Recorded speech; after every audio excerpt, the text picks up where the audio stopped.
আপনারা দেখতেই পাচ্ছেন দেশের কি অবস্থা। সামনে নির্বাচনের ডামাডোল, আর একদিকে পতিত ফেসিবাদের পুনরায় মাথা চারা দেওয়ার একটা চক্রান্ত দেখতে পাচ্ছি আমরা। সেই জুলাইকে টিকিয়ে রাখার সংকল্প নিয়ে তৈরি যে জুলাই ঐক্য, সেই জুলাই ঐক্য চুপ থাকতে পারে না। তো সমসাময়িক বিষয়ে আমাদের কিছু বলার আছে। তো সেই সব বিষয়গুলো নিয়ে আমি লিখিত বক্তব্য পাঠ করছি। প্রিয় সাংবাদিক বন্ধুগণ, জুলাই বিপ্লব পরবর্তী প্রায় ১.৫ বছর অতিক্রান্ত হয়ে যাচ্ছে।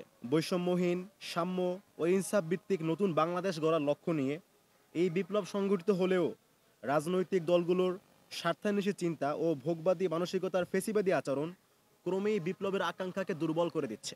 দীর্ঘদিন পার হলেও জুলাই সনদের আইনি ভিত্তি দেওয়ার যে কাজ, সেই কাজ দোদুল্যমান ছিল।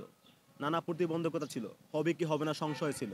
এত কিছুর পরেও আমরা দেখতে পাচ্ছি রিসেন্টলি জুলাই সনদ বাস্তবায়নের জন্য একটা গণভোটের তারিখ ঘোষণা করা হয়েছে।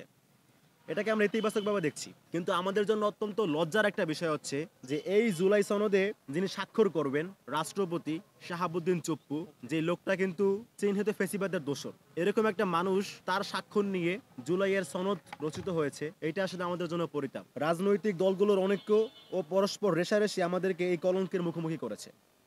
যারা জুলাই সনদ চায়নি, বারবার এই সনদ বাস্তবায়নের কার্যক্রমকে নানান জটিলতা দেখিয়ে বাধাগ্রস্ত করতে চেয়েছে, তাদেরকে ইতিহাসের কাছে দায়বদ্ধ থাকতে হবে।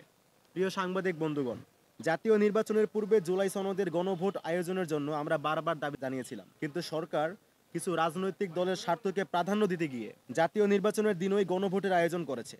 কিন্তু এই গণভোট আয়োজনের প্রক্রিয়া নিয়ে জাতির সামনে ধোঁয়াশা রয়ে গিয়েছে। এই গণভোট কিভাবে হবে, কোন প্রক্রিয়ায় হবে, তার সুস্পষ্ট রূপরেখা এখনো জানানো হয় নাই।